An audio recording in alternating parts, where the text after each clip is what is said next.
In a world where machines are replacing minds and data decides your destiny, what happens when humanity goes 404? Human not found. I'm Christopher Uchenwa, best-selling author of AI vs. Humanity, The Battle for Human Relevance. And this is your wake-up call. This isn't just another AI podcast. This is the movement for those who refuse to be replaced. How to stay relevant in the age of AI? The human skills AI can't replace. Spiritual and ethical leadership. Real stories. Real tools. Real talk. Subscribe to the AI vs. Humanity 404 podcast. New episodes drop every Sunday starting August 10th. Send us your voice notes. Be part of the revolution. When the system says 404, human not found, we rewrite the code and don't miss out. Hello, my friends and family. Welcome to yet another episode 2 of AI vs. Humanity 404 podcast.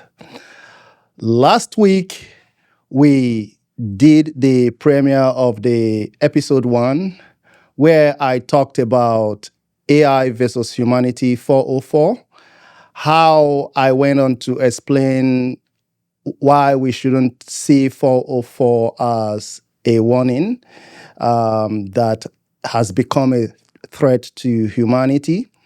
And of course, I tried to explain how I came about the name AI vs. Humanity 404 podcast. And of course, we all know in that episode 1 that 404 simply means not found. And in the digital world, computer world, when you're browsing the internet and you key in a wrong URL or website address, you get the response, error message 404, not found. And I went on to explain, could this be that there could be a time when humanity will be searched for in an advanced era of super artificial intelligence, and you get the message, humans not found. And I went on to let us know that we are here. This platform, 404 Podcast, is here to rewrite the code and to make humanity relevant in the age of super artificial intelligence.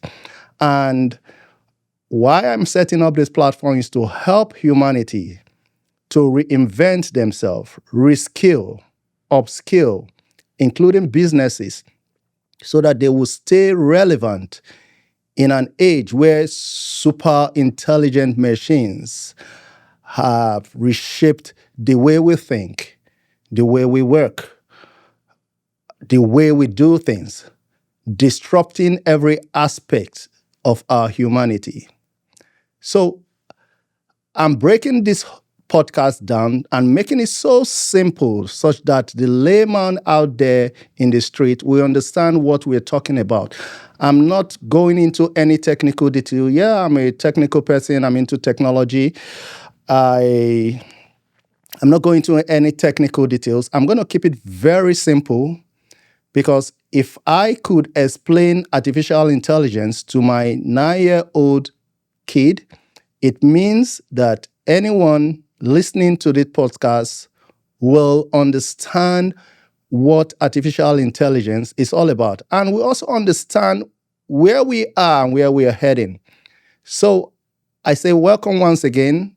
I am your host, Christopher Uchenwa, the #1 best-selling author of AI vs. Humanity, The Battle for Human Relevance. And I'm also the founder and CEO of Brizwave Incorporation, a tech and fintech company that is helping businesses to implement the best AI strategy and other digital systems that will help them remain productive and profitable in this era where artificial intelligence is disrupting everything we ever thought we know before. In today's episode 2, I'm going to be talking about the topic I captioned From Industry to Intuition, Humanity Next Evolution. And before I dive deeper into it, I want to give us the concept and the context of what you should expect in this particular episode. I would want to take us through the journey of time, the journey of human history. Because one thing I've come to understand about life and experience is that history repeats itself.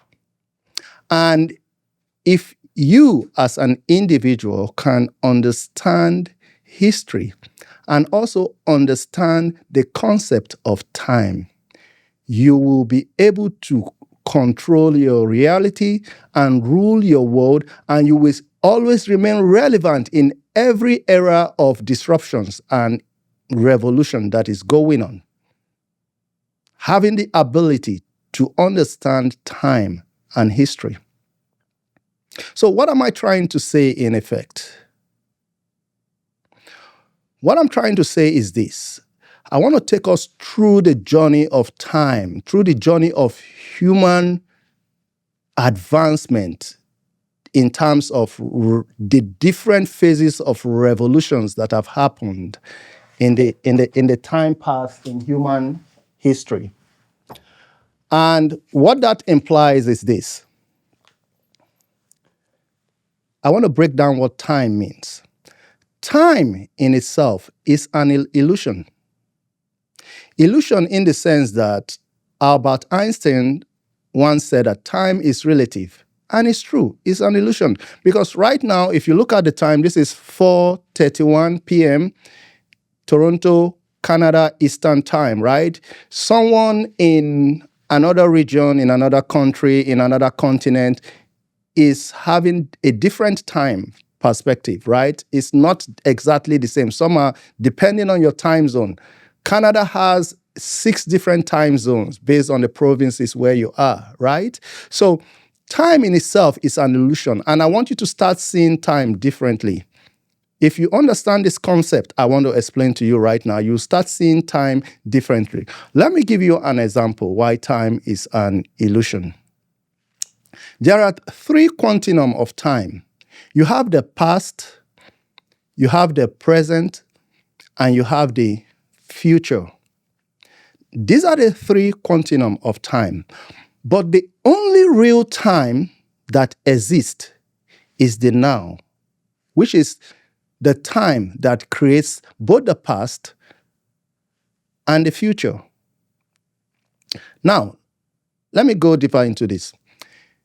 It has been proven by science that if you undertake a journey right now into space in a rocket moving at the speed of light, and you did that journey when you were 20 years old, and you spent 5 years out of space while moving at the speed of light, by the time you return back to planet Earth, you'll be 25 years old. While the people you left 5 years ago when you took that journey will all be your age mates who were 20 years as at the time when you took that journey will be 85 years old. Why? Because time is an illusion. Time only exists in the physical realm where we live.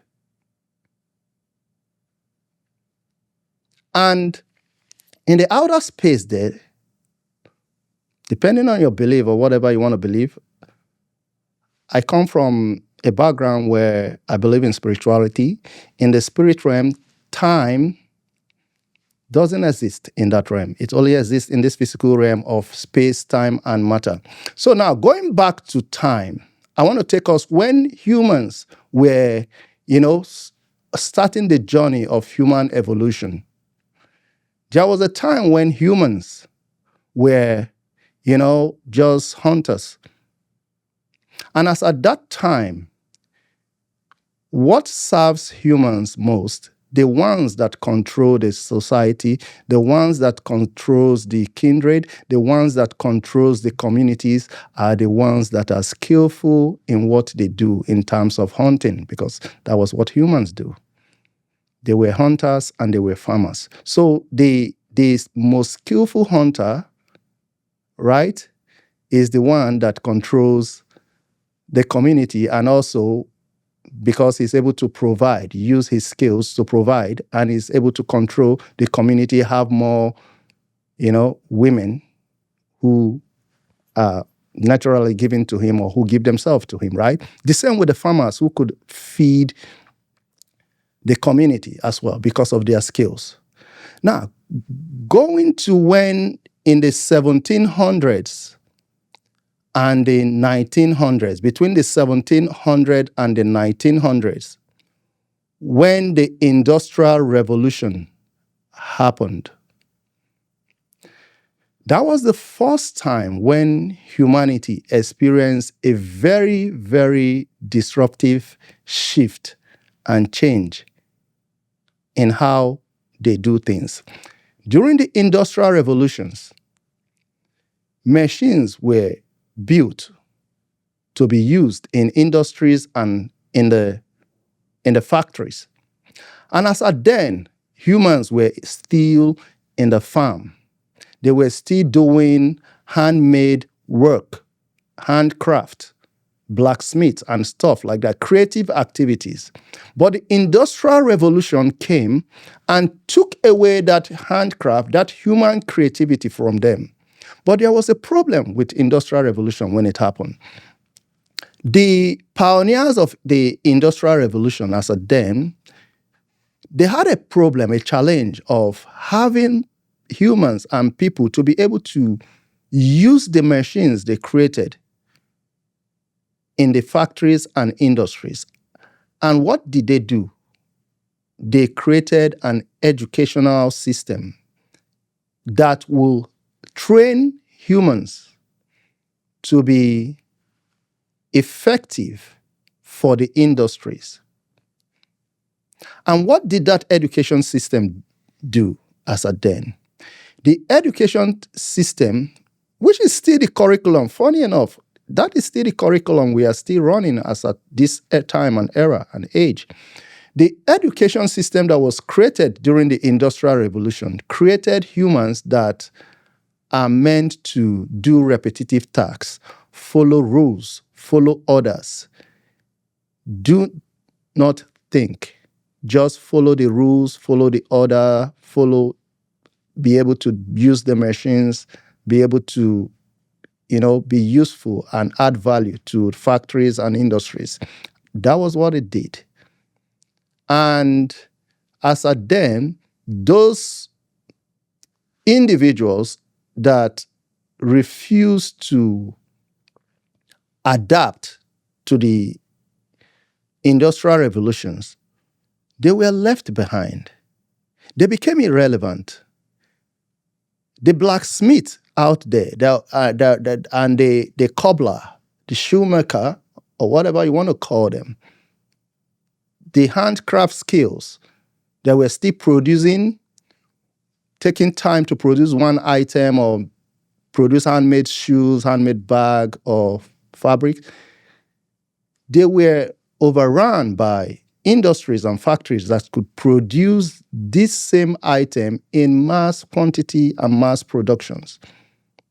And what happened to them? They were forced to, become irrelevant.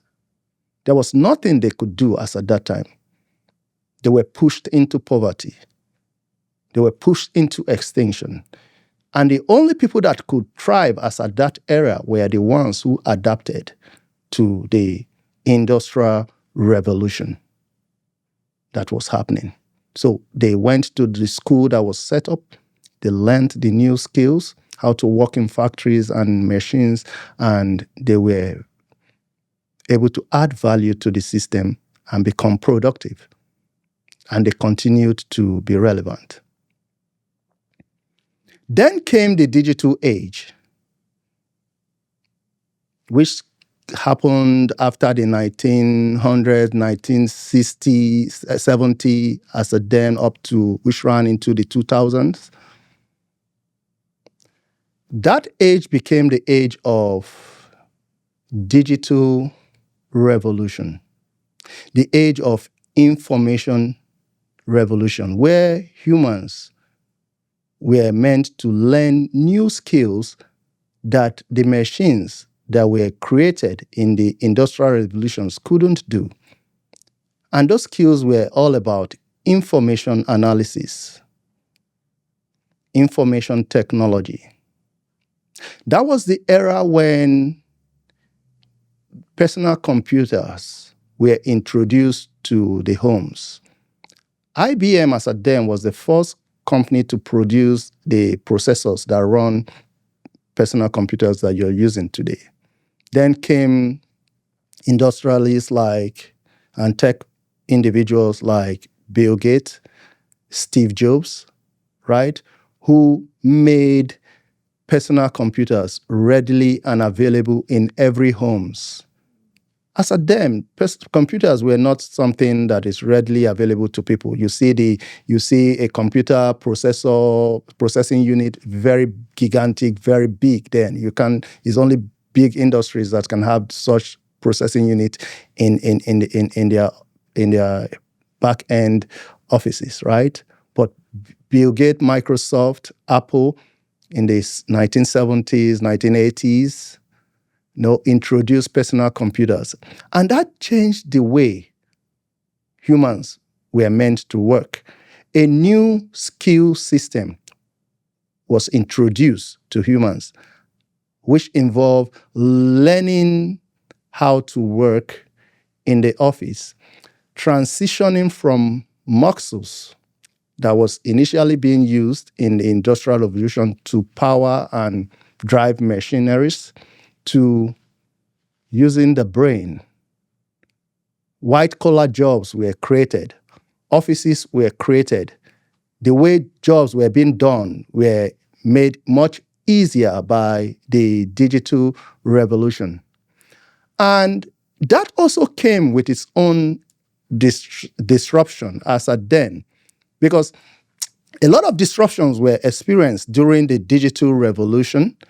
And the implication of that was that the companies that refused to adapt, that refused to change, that refused to see what was going on, they were disrupted.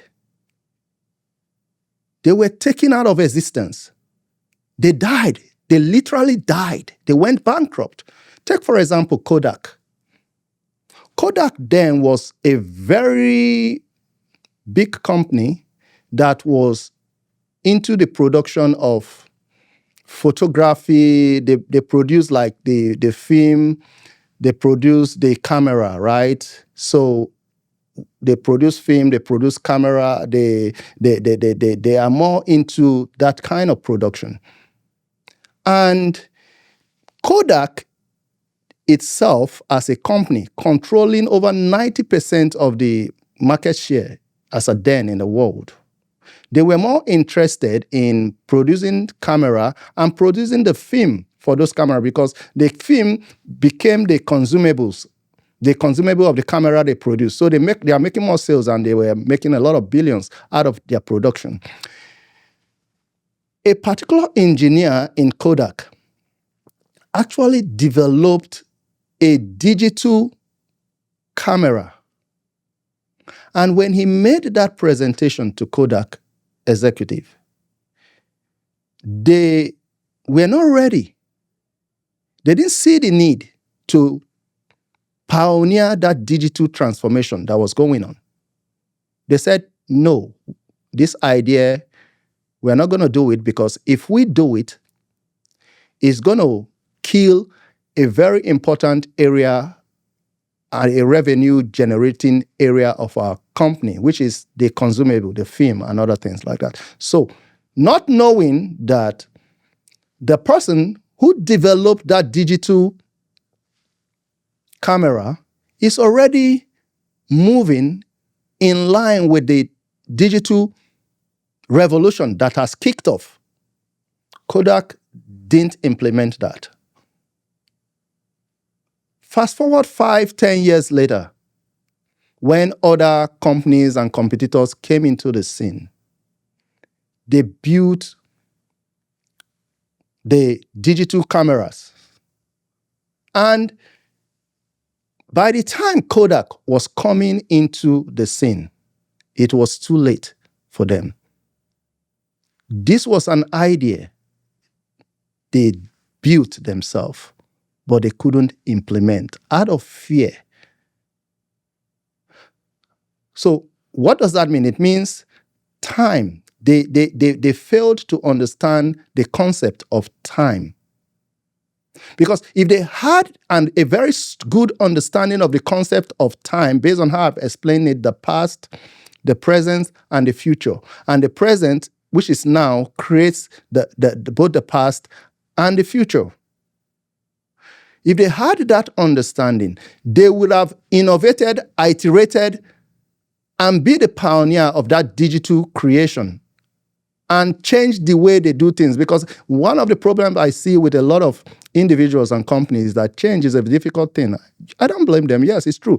Human brain and mind is meant to do exactly what they know how to do. It's a habit. It's called a programming system. The human mind is programmed to do what it knows how to do based on habit, right? So change becomes difficult for the human mind. So because of that, they lost out. Another company, a very big company that lost out big time, was the Blockbuster. Blockbuster then believes in, if you are old enough, like in the 80s and so, right? You remember that Blockbuster used to produce DVDs and VHS, as a then, for you to watch movies, right, you need to go rent a DVD, you have the VHS equipment and stuff, you slot it in, and, you can start watching the movies and stuff. They believe in renting out those equipment, the DVDs and the VHS. And they were making a lot of money. They were controlling that space, the market share. Then came Netflix. Netflix actually pitched to Blockbuster.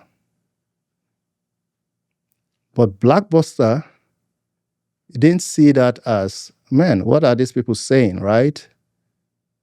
We are already in control of this market.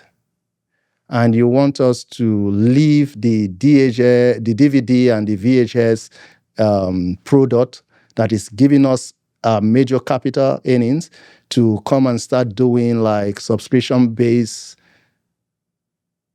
product, which we don't really know much about, that I don't think that idea will sell. But Netflix has seen the future.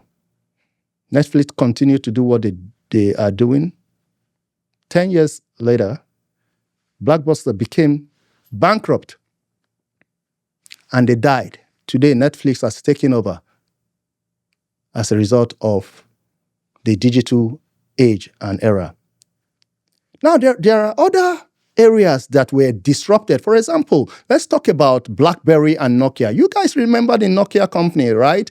In the early 2000s, late 1990s, and the early 2000s, right? When Nokia came. I used to remember one very particular phone that Nokia made then. It's called the 3310. I love that phone. That phone is the most rugged phone I've ever seen in my life. That phone battery can last for more than 1 week.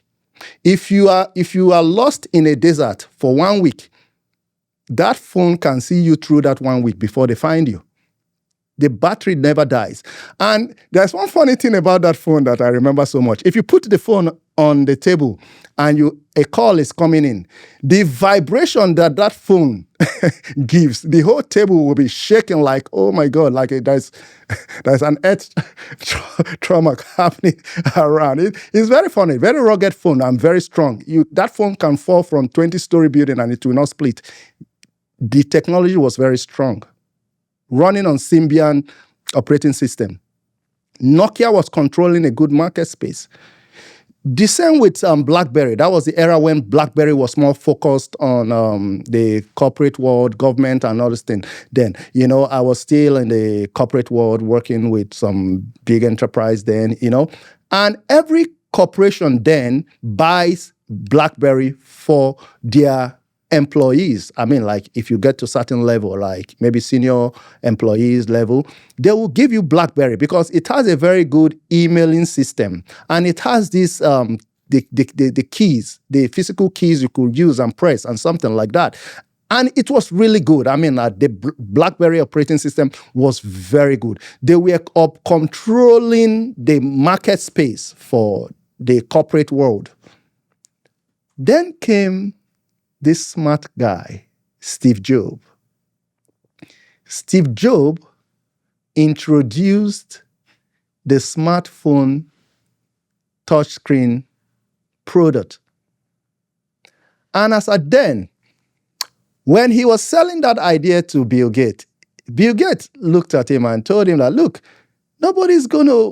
customers are not going to buy this product. I mean, like, the customers don't want to use touchscreens. Nobody's going to transition from the keyboard screen to touchscreen. I mean, like, you know what Steve Jobs told Bill Gates? Because Steve Jobs is someone who was functioning from an intuitive perspective. I'm going to talk about that later. He told Bill Gates that customers don't know what they want until you show them. And he went ahead, produced that smartphone, pushed it out into the world. And when customers saw the smartphone, their preference, their choices changed. BlackBerry and Nokia still refused. They didn't know what was happening. They still refused to adapt and innovate. By the time they came into the scene, they saw that, oh my God, Apple smartphones is taking over the whole market shares that we're controlling. By the time BlackBerry market share dropped almost to zero, Nokia dropped less than 5% as a time when Apple smartphones went into Apple and Samsung were pushing that narrative for smart touchscreen. They lost market share. And by the time they went into producing smart touchscreen, it was too late. Why? Today, nobody talks about Nokia. Nokia has gone underground. Even when Nokia sold to Microsoft, they couldn't measure up. BlackBerry, nobody hears about it anymore. Why? Because they fail to understand the concept of time. The concept of time is the most powerful concept that if you understand, you can never be disrupted. Because it involves acting when the time is right. And that's the journey I'm taking us through with what is going on right now. Because when you don't act when the time is right, you lose out. Just like when Steve Jobs was proposing the touchscreen and Bill Gates was telling him customers are not going to appreciate it. If you understand the mindset of customers, you will know when to innovate and what to present to them. Just the same way like Steve Jobs understood very well the mindset of customers. If you really want to understand the mindset of customers, you really have to study women. If you study women, I don't mean this in any derogatory terms, but this is just the nature of a woman, right? Women, the feminine gender women, they are only concerned about their feelings at any point in time. And if you understand that concept of their feeling, that the only thing that matters to them is their feelings, how they feel, you will understand how to relate with them. You will know what to say to them at each point in time based on the fact that you understand their feelings. And that is how customers are. Customers are only interested in how they use your product and how they feel per time. So if someone that brings something else to them that is more, that captures their feeling and interest, they are going to move. So if you are a business, if you are a company, if you are controlling a particular market share right now, and you think you've arrived and you own the customers, I have a good news for you. You don't own the customers. Because right now, in this age of artificial intelligence, newer companies are sprouting out. They are coming up. And they are going to disrupt your customer base, your market share, if you don't adapt, if you don't innovate, if you don't move with what is going on right now at the right time. Because if you wait until the time when they've stepped in fully into the market to step in, you will lose. You can't survive the competition because the energy they came in with is not the same energy you are running with.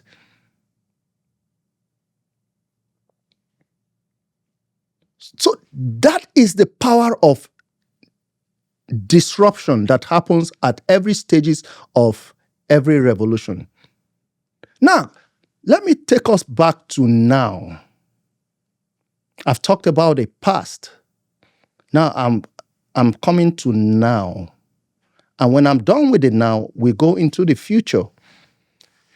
Like I said, the only time that is relevant and true is now. Because now creates the past and now creates the future. What you're doing now will determine how your past will look like. And also we create a future for you. So if you want to change the time continuum, the past or the future, you have to determine what you do now. And it depends on the decisions you are making now. So now we've moved into the era of artificial intelligence.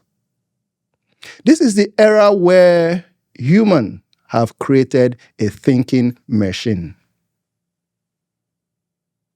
It is the era when human has taken away that the industrial revolution skill set and the digital revolution skill set into another level. And it is called the skill set of intuition, thinking machines. What does that mean? It means that these machines are going to replace everything you do today. The jobs you're seeing today, they are going to go. Those jobs that were created by the industrial revolution and the digital revolution, they are going to go away. Because those repetitive tasks, those routine tasks that you do today, artificial intelligence and robots are going to do those tasks faster, better, and more efficient. And when they are doing those tasks, they will make whoever is using the AI technology to be more productive and more profitable. So you find out that a lot of companies may not have need for so many staffs. Because with what is going on right now, especially with the advent and the creation of what is called agentic AI. I talked about agentic AI in my episode 1. Agentic AI is a collection of artificial intelligence that could prompt themselves and communicate amongst themselves to carry out a task. And the kind of companies that are being built now, which is the futuristic company, is not a company where you have so many employees. You will begin to see startups and futuristic companies where you have the CEO, the chief technology officer, and maybe one person in the human resources, and another person in the finance as a chief financial officer. There may be one person as the director of marketing and sales. You will just have maybe one person in those places. And every other employees will be agentic AI. And the function of those individuals, which are the humans, they will just be the human in the loop in the process. Meaning that human in the loop means that the AI are going to run the processes that humans are doing today in their company. The AIs are going to run it from start to finish, end to end. Then those humans in the loop are just going to be supervising the AI just as a means of check. They won't be doing anything. They'll just be sipping coffee in their offices, drinking teas in their offices, and just maybe giving approvals just to be sure that, okay, yeah. Because AI will be giving them efficient and perfect result and outcome. So they will be there as human in the loop to check what the AI is doing. By the time the company has AIified everything they are doing, that is the age that artificial intelligence has created. And that time has come. You're going to lose your job. I'm not trying to be a doomsayer. But I'm just trying to help you prepare for what is coming. And part of what my podcast will be doing is to help guide humanity on what to do, how to reskill, how to upskill, how to stay relevant. Because the truth is this: we cannot compete with artificial intelligence.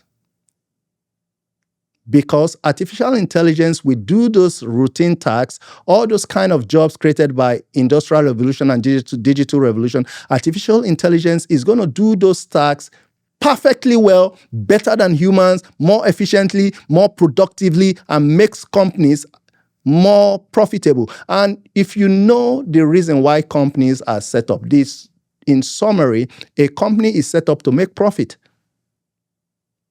So don't think there is going to be sentiment in this. There's not going to be any sentiment. A lot of futuristic startups and CEOs are going to employ agentic AI, and they're going to implement it.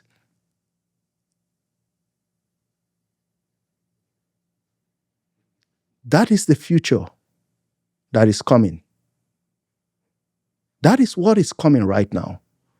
But are you ready as an individual? The job you're doing today, if you are driving Uber today, artificial intelligence is going to drive that car. Self-driving cars, they've already started pushing them out right now. In Texas, I think Austin company, Tesla Austin company, if you buy Tesla right now, the car will come and deliver itself to your house. No driver, no human, nothing. The AI car will come deliver itself to your house. If you go to a lot of companies right now, go to Amazon warehouse, you see AI robots doing pick, pack, deliver. Robots everywhere. You are a data analyst. AI is going to do that job better than you. You're going to lose that job. You are a customer service person. AI is going to do that job for you. I implemented an AI customer service on my website, Brizwave.com. If you go to my website, you will chat with the robot. I trained my AI robot. I call it Brizbot, to talk and give responses for any question you ask relating to my company and myself. It will give you. 24/7, the AI system is there doing that job. If you're a call center person, AI is going to make more calls better than you and more efficiently. Why am I saying this? I'm not saying this to scare you. I'm saying this to prepare your mind for what is coming, because if you prepare your mind for what is coming, you will know how to adapt to it. It is people who are not prepared that will be irrelevant. They'll be left behind. They'll go into extinction. So I'm standing as a bridge in between the gap of what is going on right now in this transition process to help humanity to adapt to these changes that is happening right now. Now, let's move into the future. Humanity next, evolution. What is going on? You may want to know, because like I said, if you understand the continuum of time, past, present, and future. You will be able to adapt very well, and you cannot be disrupted. Now, the present, the time now is creating a future. What is going on now in the AI industry is creating a future, because AI is one of the most disruptive technology of humanity. Disruptive in the sense that in the Industrial Revolution and the Digital Revolution, it takes like decades for changes and transition to happen. But with AI, months, just few months, weeks, different AI are coming up. AI innovations are coming up in weeks and in months. There are thousands of AI applications right now. A lot of companies are confused. They don't even know where to start from. And that is why my company, Brizwave Incorporation, we have what is called 6 steps AI strategy and implementation framework, which we use to guide our companies and clients on how the best AI that will be best for their system. Because we come in, I and my team, we come into that company, we assess what your company is doing, we assess your technology stack, and we give you recommendation of where to start, what to go for, not just everything, because there are different AIs right now that can do a lot of things, but you need to know which is right for me to do. What agentic system are we going to create? ChatGPT, Sam Altman just released ChatGPT 5. Brilliant large language model. Now, let me quickly take us to the future, right? This is what is happening in the future. I was listening to Google X executive, Mo Gaudat, and he said this. And these are people that are privileged to information of what is going on in the AI industry. And he said that this is what the future is going to be like. That artificial intelligence in the next 15 years, starting from 2022 when OpenAI was launched, is going to create what is called a period of dystopia. Dystopia means a period of suffering, a period of disruption. It's going to create a period when humanity is disrupted. The way we used to think, the way we used to do things, and everything is going to be disrupted. And he defined that. He used 7 acronym or so to define that. He called that FACE RIP, meaning FACE, F stands for freedom, meaning freedom. Human freedom is going to be disrupted. The freedom you think you have today, you're not going to have it anymore. It's going to be disrupted. Accountability. Human accountability is going to be disrupted.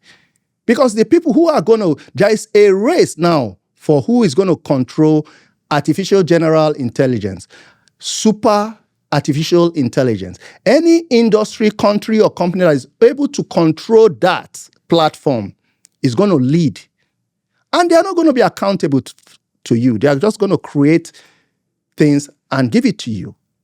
You like it or not, you're going to use it. If you don't use it, you'll be left out. You can't function. Now, C, human connectivity is going to be disrupted. The way humans connect and everything is going to be disrupted. The E in that FACE RIP, the E stands for human economics. Human economics is going to be disrupted. Now, how is that going to be disrupted? Because in the future, artificial intelligence and robots would have displaced humans' jobs. And they would have taken over all the jobs you are doing right now and be more efficient. So now, what are they doing to fill in that gap? They are proposing what is called universal basic income, an economic system that is going to pay every individual. You don't need to work. You sit at home. Universal basic income, they are going to be paying you because at that time, the industries and the people controlling these AI systems, they are making more money through artificial intelligence, so they could afford to pay the whole world. So there is what is called UBI. You can Google it, go do some research about it. They are proposing universal basic income for every human. Now, When that time happens, it means humanity will be left to return back to what makes us human. So that we can begin to pay attention to what makes us human, our human empathy, our human creativity, our human feelings, our soul and connection to our Creator. We'll be able to find time to focus more on it. The arrow in that FACE acronym, FACE RIP, stands for reality. Human reality is going to be disrupted. The way you see things is going to be different. It's not going to be the same. As at that time, humans are going to return back to discovering what is called their purpose. Because right now, the Industrial Revolution and the Digital Revolution created what is known as humans that are workers, right? And we lost that creativity, that human creativity, that human purpose. Now, what you're doing is job. And there are two things you need to know. Your job and your work are two different things. Your job is what pays your bill. Your work is your purpose, your true essence, why you were created, what you're born to come and do. And your true creativity and purpose is what is going to pay you. I was going through a news online, and I saw that Drake, the musician, earns like 3.4 million on a particular stream, on a particular platform every week, because he's utilizing his creativities. So anyone that could utilize his or her creativity is going to earn more and be more relevant. You can't disrupt a man who has discovered his purpose. Now, the I is the innovation. Why the P is power. Power is going to change, be disrupted. These are different areas of disruption that are going to be happening, right? So I would want you to understand that my function and purpose is to help you to stay relevant, discover your purpose, and be more creative. So, if we've come to, in summary, if you enjoy this particular episode, feel free to shoot me a voice note. You can record a voice note and send it to me.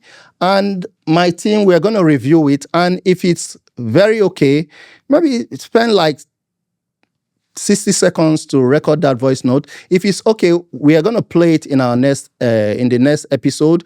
And so that you can, we want to make it a two-way conversation. And when you do that recording, send it to our WhatsApp number, plus 289-505-5287. Send it to that number.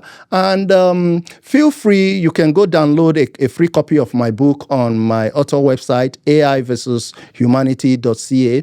You'll see a free chapter 1. Have a sneak peek of what the book is talking about. And if you are a business leader, you are a company or a client, you are lost, you don't know how to implement artificial intelligence, or you need a consultant to come in, reach out to me. Go to my website, my business website, Brizwave.com, and go to the contact us page. Leave us a note. One of my team is going to reach out to you, and we're going to come in and help you set up properly. You can also download a free copy of our 6 steps strategy and AI implementation framework on our website. It's on the homepage. Go there. You can download a free copy so that you have an idea of what we are doing. And also, if you would like to come in, be invited to my podcast, feel free to send us an email and let us know if you're an expert or whatever. Let us know, and we can review it and invite you in any of the episode that fits what you want to come and talk about. Because I also open my podcast for guest interview, right? You can send us an email at info@AIvsHumanity.ca, and we are going to get back to you. So next week, we are going to be talking about, in the episode 3, I'm going to be talking about what artificial intelligence can do and humans cannot do, and what humans can do and artificial intelligence can do. I'm going to be diving deeper into it so that you understand the concept. All this, I wrote them in my book so that you understand how to stay relevant.